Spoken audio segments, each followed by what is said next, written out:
Le Tour de Corse, sûrement la plus belle épreuve du championnat de France des rallyes et l'une des plus mythiques à l'échelle planétaire. Alors quand pour fêter les 30 ans du Quattro, Audi nous permet de vivre de l'intérieur une journée de la 10e édition historique, difficile de décliner l'invitation. L'écurie aux 4 anneaux se compose ici de 3 autos 100% 4 roues motrices, comme nous le rappelle Norbert Clément, président du club Rock Racing historique. Des quattros, uniquement des quattros, rien que des quattros. D'ailleurs, c'est les 30 ans du Quattro cette année. On retrouve notamment l'authentique Groupe B de Michel Mouton de 1982 et une autre réplique de Groupe B, celle de Walter Roll, engagée en 84. Le tout assisté par un combi Volkswagen LT aux couleurs Audi Sport. C'est ce qu'on appelle le souci du détail.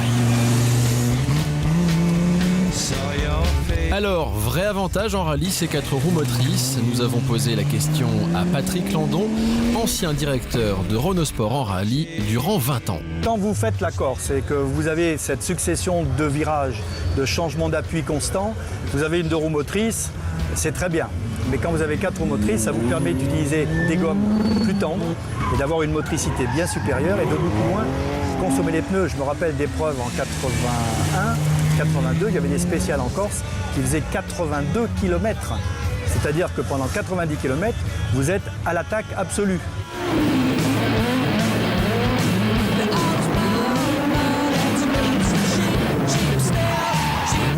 Une motricité hors pair, mais malgré tout insuffisante en Corse à l'époque des groupes B, où les 2 roues motrices comme les R5 Maxi Turbo tirèrent leur épingle du jeu, avec des pilotes aussi talentueux que Jean Ragnotti, Victorian 82-85.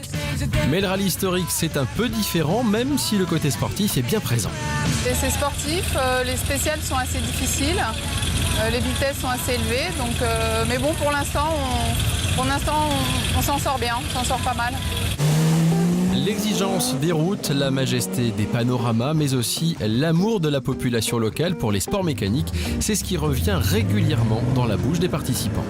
On se fait interpeller à tout bout de champ par des mamies qui nous disent « Ah, ils ont connu machin, ils ont croisé bidule, la moitié des gens connaissent Walter Roll parce qu'ils l'ont vu il y a 30, 25 ou 30 ans, même avant quand ils couraient avec les Fiat. » Donc c'est pas de la passion, c'est de la folie furieuse.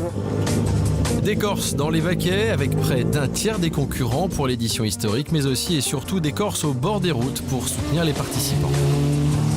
Depuis tout petit, on a toujours des rallyes. Le Tour de Corse, c'est un rallye mythique, donc tout le monde y participe, ou alors tout le monde va le voir parce que ça rappelle des souvenirs énormes, avec de très bons pilotes qu'il y a eu à l'époque.